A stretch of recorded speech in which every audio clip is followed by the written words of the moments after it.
Hey, it's Mark at M3 Networks here. I've just been spending some time talking with Angie Ferguson from Perth Autism Support, finding out a little bit more about what they do and how they're helping local people and young adults with autism in the local area. And they're also our nominated charity for Q1 2021, so delighted to be supporting them. So we'll just jump into the video. So roll VT. I've always wanted to say that.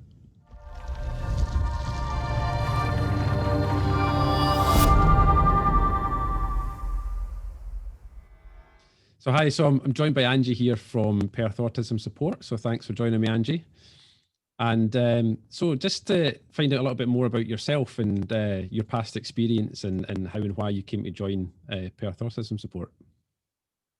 So Perth Autism Support actually founded the organisation in 2011, and it was really to address the gaps in service for autistic children and young people in Perth and Kinross. My son was diagnosed himself when he was 5 in 2008, and whereas he is mainstream educated, coped wonderfully in terms of his academic ability, socially and emotionally, he needed that little bit extra support and understanding when he was accessing social opportunities out with school. So that's kind of where PAS developed from back in the beginning.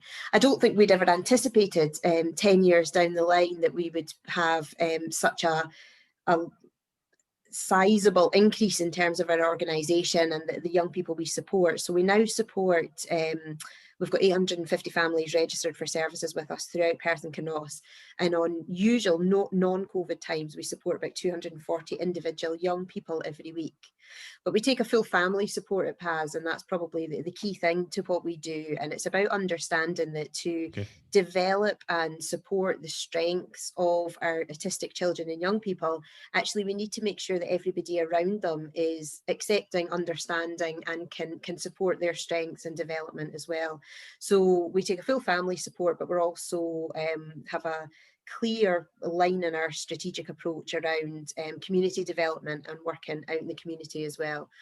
So we kind of cover all bases now. That's kind of started from looking for some social opportunities after school for young people to where we are now.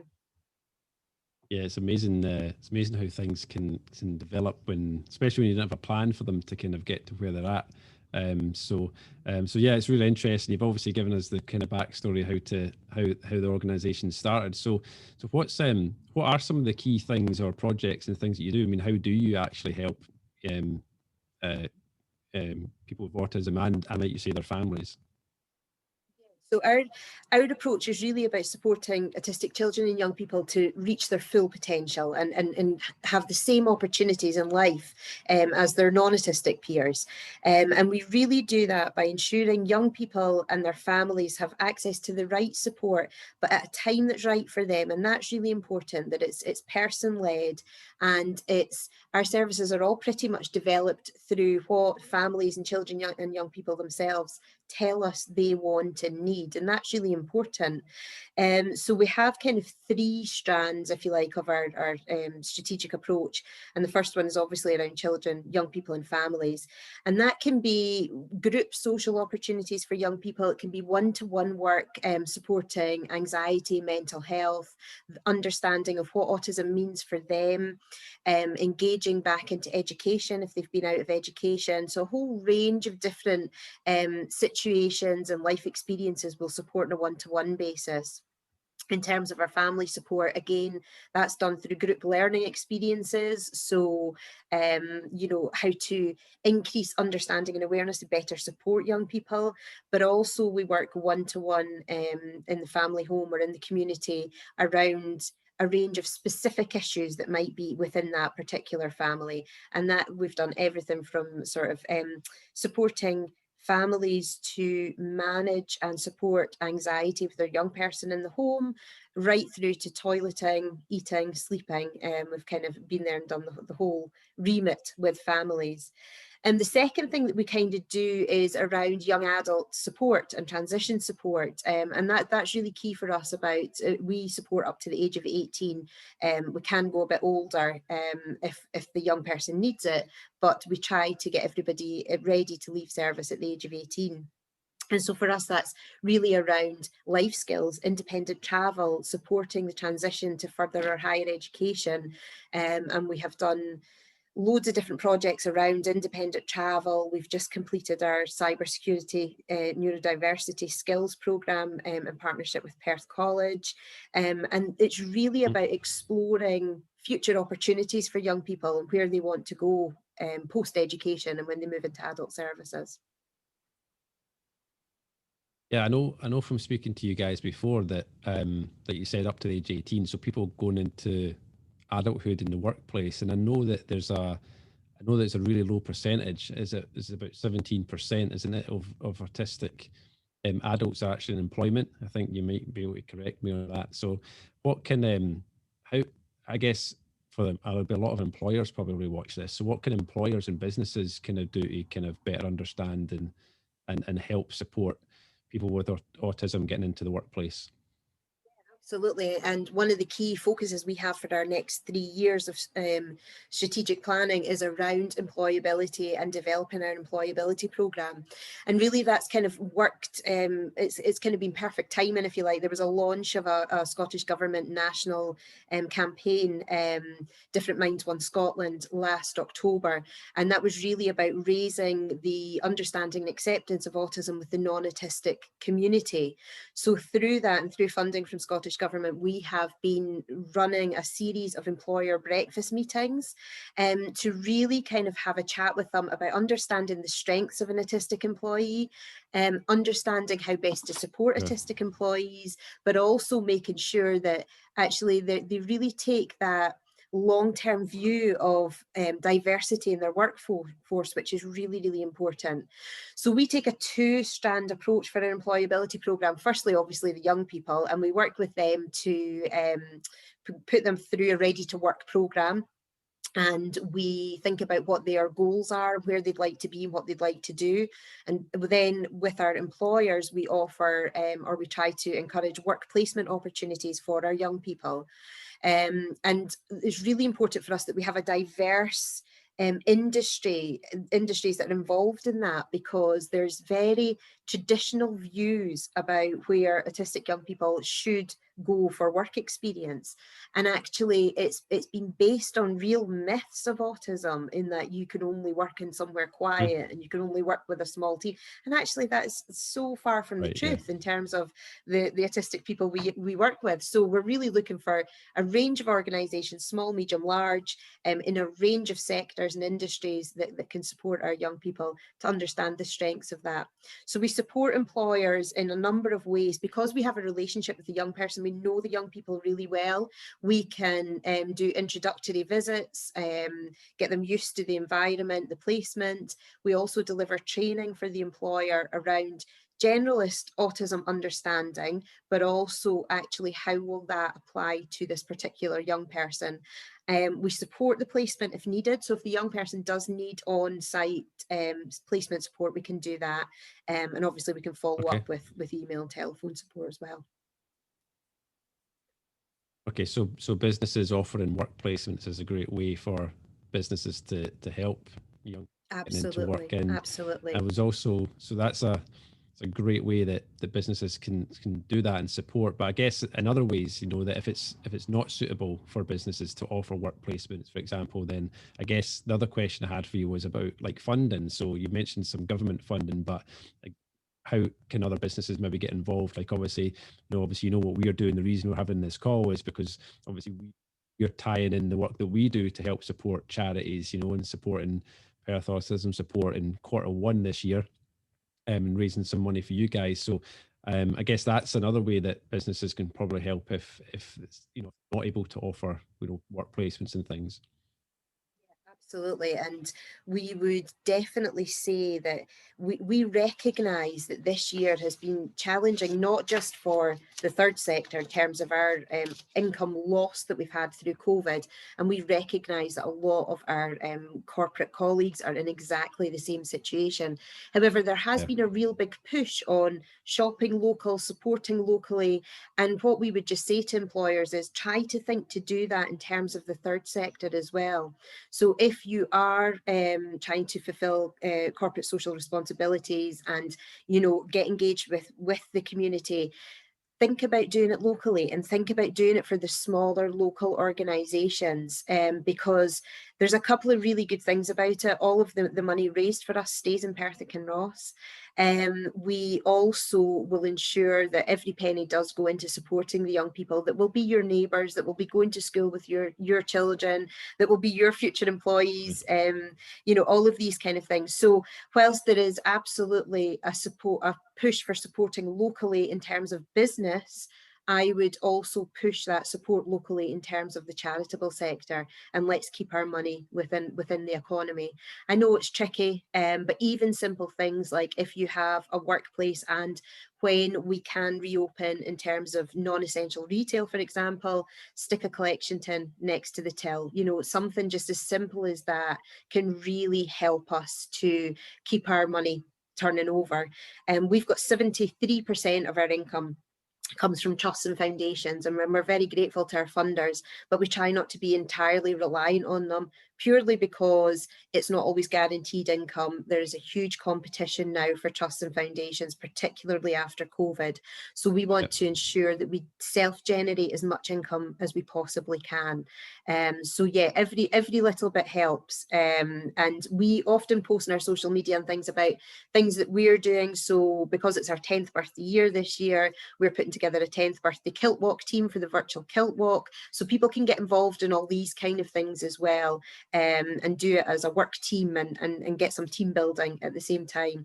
So lots and lots of different ways. There's lots of ideas on our website in terms of corporate fundraising, or absolutely get in touch with ourselves and we will chat through options. I have to dust off my kilt after that. Absolutely. You're officially signed up now. Yeah, I think I can't back out of that now. Well, you know, we try and get the kids out, you know, for like they have this daily mile thing with my kids' school. So we've got a route which is about 1.5 miles kind of around here. So we try and do as many days as we can if the weather's, you know, not too bad. It's difficult to get the kids out when it's pouring the rain, but yeah, so that's maybe something I could get involved with myself. So thanks for that. I didn't know about that actually. So I'm sure there's always plenty of Scotsmen around looking for any excuse to get a kilt on, right? So I would have thought so. If it helps raise money for charity as well, then all the better. So and I know you've mentioned kind of COVID already. So I guess, you know, one of the last questions I had for you was how has COVID impacted kind of what you do in helping people, and ultimately how's that maybe impacted, you know, young people with autism? So yeah, it's had, as with every other organisation, I think worldwide, it has had a huge impact on what we do. Obviously, financially, it's had an impact. We haven't been able to go out, and we generate a lot of income from hiring rooms in our centre through the day, that kind of thing, not to mention the community and corporate fundraising. So there has been a significant impact on the financial income, but that's had to be balanced with a real increase in demand on service. So I guess the first thing about COVID was that we moved everything online, and everybody assumes because we're an organisation that works with young people, they would love that and they would be delighted to be online. But actually the reality of that is, as we all know, you know, we've all heard the term bandied around, Zoom exhaustion. And we know that actually to be online and to have a conversation like this online, for example, you have to use lots and lots of awareness in terms of your communication skills, you know, when to stop and start and all these kind of things. So for our young people who maybe find it quite tricky to do that anyway, they would actually like, do you know what, it's too hard online and we can't even engage that way. So we had those young people. We conversely had a lot of young people who would traditionally have struggled to come into our centre to meet with staff. So they've really enjoyed having the opportunity to be supported online. So I guess like anything, it's the same for everyone and there's pros and cons to it. And I think what the silver lining probably for us has been is that as we move forward, and the same with our training, that the same kind of outcomes has happened around that. So moving forward, we will still maintain an online option for people that want it, even though we're all desperate to get back to face, because it's we have missed hugely seeing so many people on a daily basis. So I think it's really about choice and flexibility for people, isn't it? And kind of recognising that we probably had to go through a learning curve as a staff team in how to deliver online and how to work online. Yeah. And so I think that, you know, it's been learning for everyone, whereas normally we do what we do and we're quite comfortable in doing what we do. So yeah, there've been definite positives through COVID. I think the hard part and the challenging part has been twofold for me as the leader of an organisation. It's been firstly supporting my staff team and their emotional health and well-being. We are at the moment still seeing young people, but when we do see them, it's literally you do the group that you're doing and then you're back home working where you can. So you don't get that natural chat over the coffee machine that you would normally have, where you can pick up on a staff member if they're looking a bit low or they're looking a bit down and you go, you all right? Do you want to chat for 5 minutes? You don't have that when you're working from home.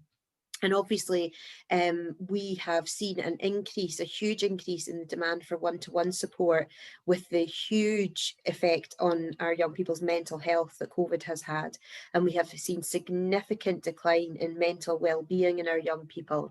And that in itself, when you're dealing with hard situations for young people, you can't help but take that on board when you're doing that as a staff member. So to not have that really natural, oh, you know, this is exhausting type conversation with your peers and your colleagues has been really difficult. But for the young people, absolutely, I think they have had so many challenges. All young people have had so many challenges through COVID, and we've seen an effect on mental health on all young people.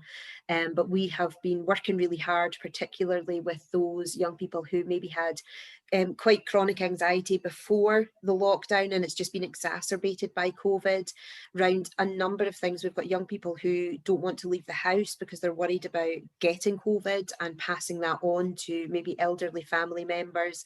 We've got an awful lot of young people who can't go back to school because of anxiety and being around people and in that situation. And we've also got a lot of young people who are just really becoming much more socially isolated because of COVID and being stuck in the house all the time. So yeah, huge demand and increase on intensive support, more intensive support than we would usually do. And that in turn has put I guess a pull on our staff's emotional well-being and mental health as well. Yeah, it's really interesting. It's really interesting how COVID's changing a lot of people's habits, as you like, you know, like people worried about leaving, going out of the house and things like that.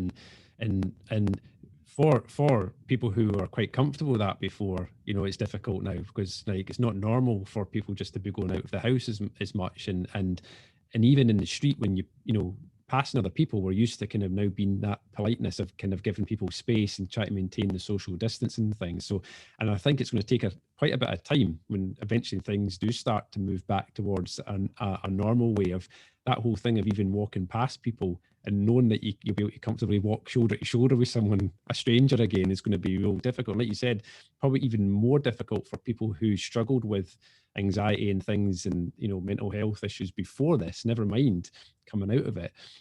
So yeah, I totally understand. And, you know, having, you know, young people in my house and a daughter that started high school during all this, I can see the challenges it has, you know, that they only speak to their friends, you know, through a screen. You know, they're not getting the interaction that young people need to have with each other, you know. So yeah, difficult for everybody. So so it's been really interesting.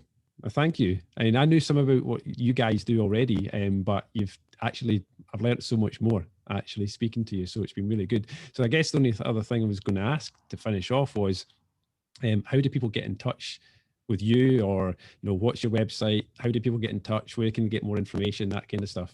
So the easiest way at the moment is email and website contact forms on our website.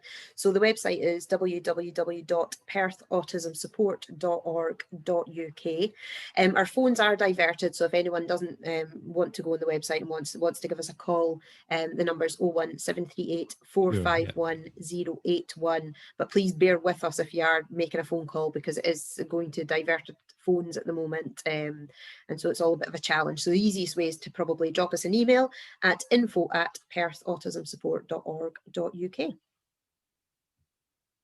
Brilliant. Well, thanks for your time, Angie. It's been really great. And hopefully our customers are going to leave us lots of feedback over the next kind of month and a bit to the end of Q1, so we can raise some more money to help you guys do what you do. So thanks very much. And thank you so much to you and the team at M3 Networks for choosing us. I know there's an awful lot of amazing organisations out there doing amazing things. So we are very appreciative of you choosing us for Q1. You're very welcome. Thanks, Angie. Thank you.